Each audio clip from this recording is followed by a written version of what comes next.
Hello everybody and welcome back to my channel. If you are new here, my name is Riza. Please hit the subscribe button down below if you haven't already because it really does help a lot. For today's video, we are doing my top 10 personal favorite animated Disney movies of all time. I honestly just did not know what to do for my video today, and I just thought, I'd share with you guys a little bit more of me and my life because these movies are movies that I have loved ever since I was a little kid, and I think that they say a lot about my character and who I am as a person. So, let's get started. There's a squirrel climbing up the tree.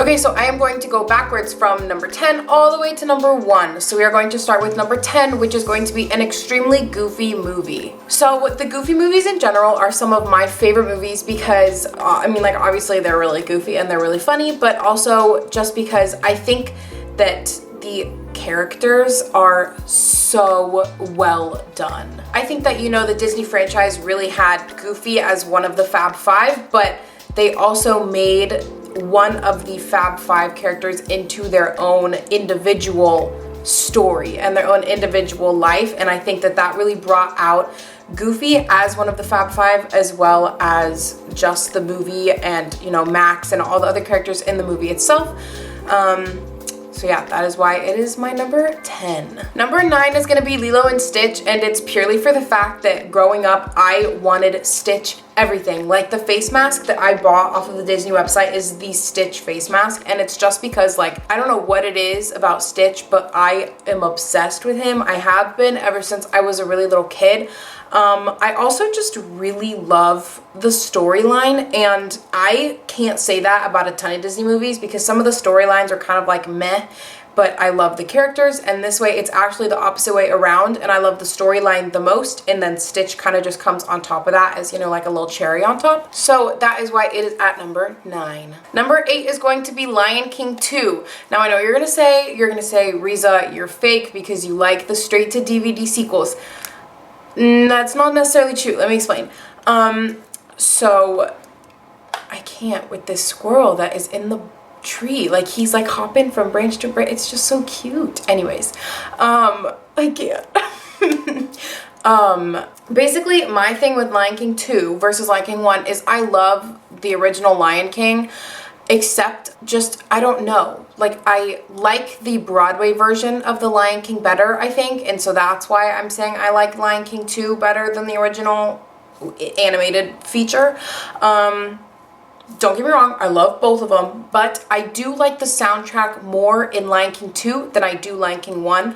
I also really like that the main character in Lion King 2 is Kiara, a little girl who is trying to come into herself, and I, even though they're animals, I definitely related to that more than I did Simba growing up. And so, I had the straight to DVD sequel in my house when I was little, and my mom and I would just watch it literally over and over and over again, and I would watch it, before I went to bed at night and in the morning and just literally all the time. So really just the fact that there's a female main character versus a male main character really resonated with me more as she was growing up as I was growing up. So that is why it is at number 8. Number 7 is going to be Pocahontas. I am a huge history person, and Pocahontas is actually one of the biggest reasons why I'm so interested in, Native American culture.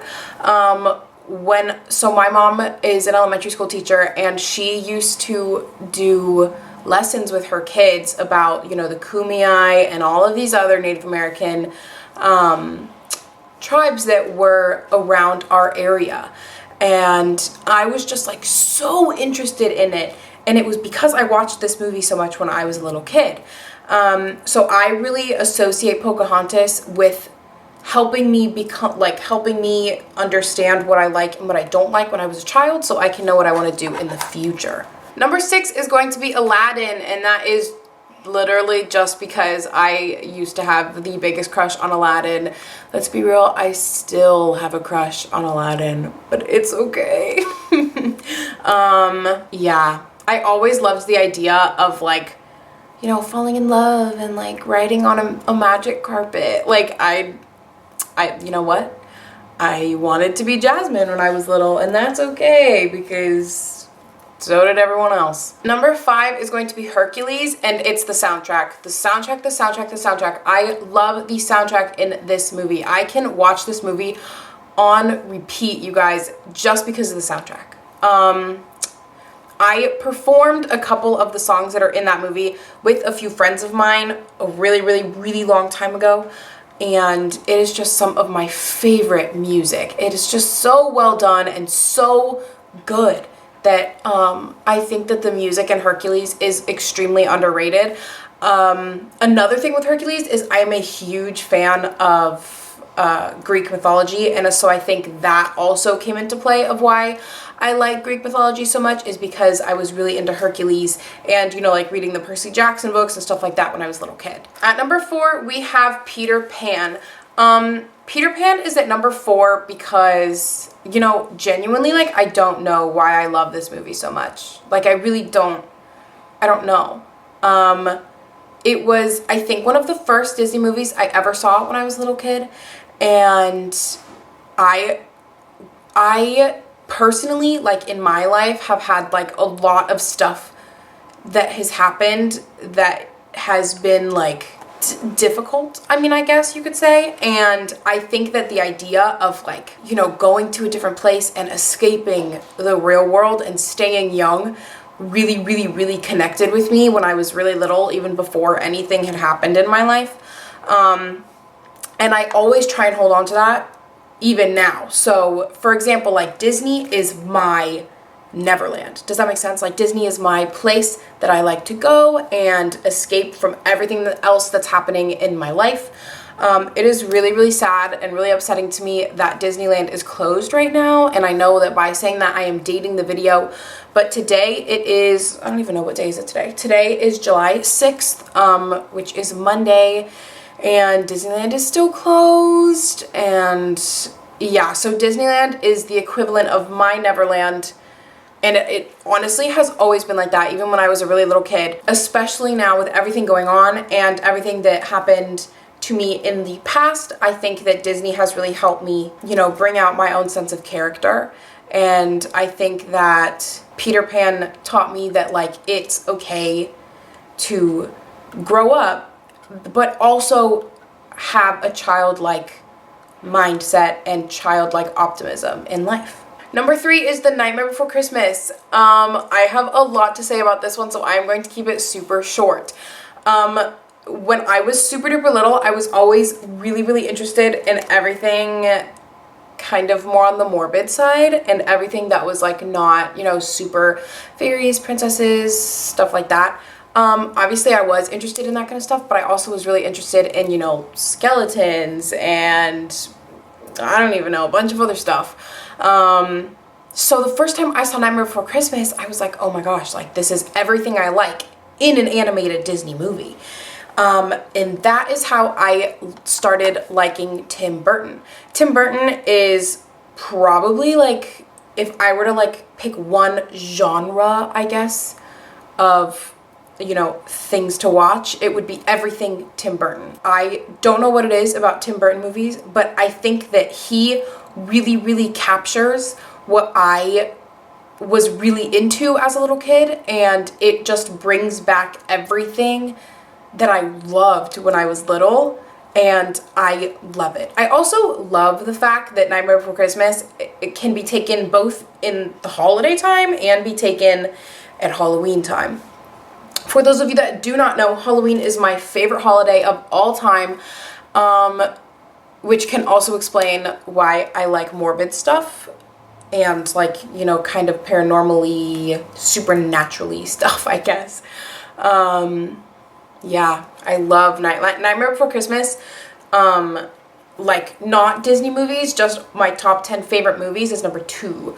But, you know, for this one, I had to push it down one notch because my top 2 favorite movies have been my top 2 favorite movies since I was, like, really, really little, like elementary school, probably even younger than that little, and it's probably never gonna change. My number 2 is The Hunchback of Notre Dame, which I know a lot of people do not like this movie because they think it's boring, or they think, you know, it was in one of the Disney Dark Ages, so it was just like, bleh. I think this movie is extremely underrated. I also think that, excuse me, I also think that Frollo, his song is extremely underrated, and just every song in that movie is so underrated by the Disney community. And I'm gonna be honest, I don't like a lot of the Disney Dark Age movies, but this one really resonates with, I think, a lot of people in society. And I think, you know, especially now growing up, a lot of people feel like they are outsiders looking in, just like Quasimodo does in the movie. And I think that if you show your kids this movie, they are really going to resonate, and they, you know, are going to learn that it's okay to be different, and it's okay to not be the same as everyone else in society, and you can still make your way around society, and you shouldn't let anyone else tell you otherwise. So for me, that movie was really, you know, personal for me, because in my opinion, like, I definitely am not someone that follows. Like, I'm not a follower at all. And when I was little, you know, everyone wanted me to be a follower. Everyone wanted me to follow directions of everything and this and that and the other, and I didn't want to. And I think that movie really taught me, you know, like, it's okay to be your own person, and it's okay to be different from other people, and you will be accepted by these people. And whether you're accepted or not, it doesn't really matter. It's you. If you accept yourself, then that's all you need.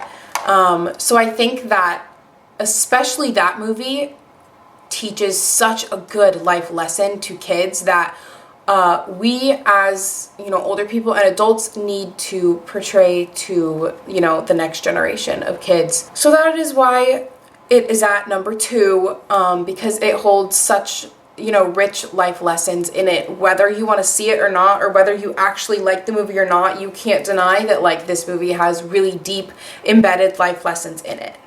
And my number 1 is Sleeping Beauty, the original. Sleeping Beauty has been my all-time favorite Disney princess movie for, like, ever. And it is, like, plain and simple because of the music and because of Maleficent. Like, that's it. I am obsessed with the music in this movie, you guys. I am a performer. That's what I do for, like, a living, for school, everything. I am a performer. It's what I do.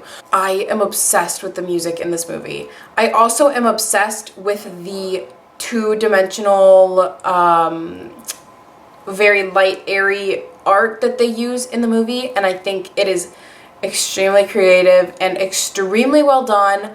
Maleficent is my absolute favorite Disney villain, so that also helps a lot with the fact that this is my favorite Disney movie of all time. What else? I keep looking at that squirrel. It's like literally like you're right here and it's like right there. So my eyes keep going like, but yeah, Maleficent, my all-time favorite Disney villain. I don't know what it is about her. You know what? I'm going to say something. I was talking with my mom about this earlier today. I really enjoy the movie Maleficent. However, something for me about those movies ruins the character. So I 100% love Maleficent as a villain. And I love that Disney took it in a way that, like, you know, she's a villain because she's been victimized of this and that and the other. But I don't know. I just don't like it. Like, I do love the movie Maleficent, and I do love Sleeping Beauty and Maleficent the character, but I don't like the two different sides of Maleficent to mix. Does that make sense? So, like, as a completely separate movie, not even thinking about the original Maleficent, I love the movie Maleficent, but not as the original Sleeping Beauty character. I don't. Because when I was growing up, you know, I thought Maleficent was this very, like, malicious, vicious woman who just, like, for some reason, like, hated this girl who was like the epitome of perfect, right? And I didn't like the idea of her turning into more of a victim, and like that is why she is the way she is. Like, I don't know, for me that just like did not sit very well. Not in like a personal way, like I understand and I appreciate it and I just like love what they did, but the character Maleficent stopped resonating with me as much when she was portrayed as a victim versus a villain. Also, in case you didn't know, Disney villains are more my thing than Disney princesses. Yeah, sure, I love Disney princesses. They're fine, they're dandy, great, whatever. But, like, I feel like a lot of the Disney villains are extremely underappreciated. And I think that they deserve more love from the, audiences. My voice, like my singing voice, also resonates better with the Disney villains, so I think that is a big reason why. I grew up, wanting to sing Ursula instead of wanting to sing Ariel, and I grew up wanting to sing Mother Gothel, which I did in high school, rather than singing Rapunzel. So it's just that for me. Basically, all of my favorite Disney characters are villains, except for like one. And that's just how it is. So yeah, Sleeping Beauty is my all-time favorite Disney movie, my all-time favorite animated Disney movie of all time. Okay, you guys, that is going to be it for today's video. I know today's video is pretty short, but that is because I just, Tuesdays, sometimes I want to keep it a little bit on the shorter side for you guys. If you do not already follow my socials, please follow my socials. They will be in the description down below, as well as I am starting to make Mickey and Minnie ears, and I will be posting them on my Etsy, which will also be in the description below. Not today's video, but on Friday's video, so don't forget to check that out. If you do not already subscribe, please click that subscribe button down below and click that notification bell and press all, so you guys will be the first one to be notified when I post a new video. If you haven't already, please give this video a big giant thumbs up and comment down below what your favorite animated feature is and why, because I really want to get to know you guys and I want to know. As of right now, I hope you guys have a fantastic rest of your day, and I will see you guys in the next video. Bye-bye!